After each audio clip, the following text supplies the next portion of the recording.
We had a Landspout tornado touchdown in Franktown. This is about 40 miles southeast of downtown Denver. And the touchdown taking place on this Monday, July the 14th, right around 2:50 p.m. And that led to some pretty decent damage. You can tell from these photos here below me. These, by the way, photos coming from the Franktown Fire Department.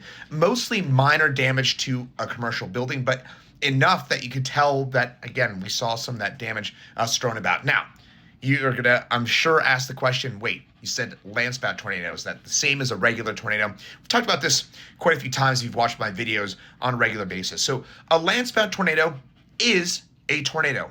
It's a tornado. But the reason we call it Landspout is a totally different formation process than a more regular or supercell tornado, the kind of big tornadoes that you associate with the big honkers out in Texas and Oklahoma.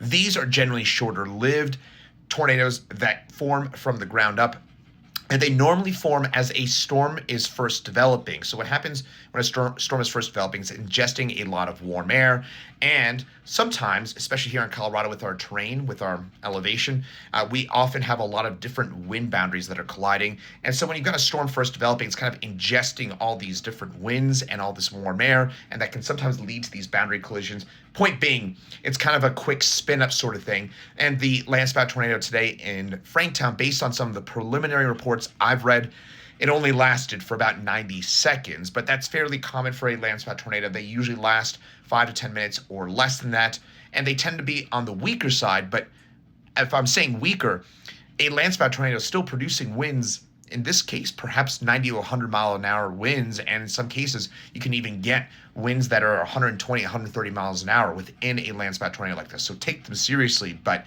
what we saw today on this Monday, July the 14th, mostly minor damage to a commercial building in Franktown from a Landspout tornado.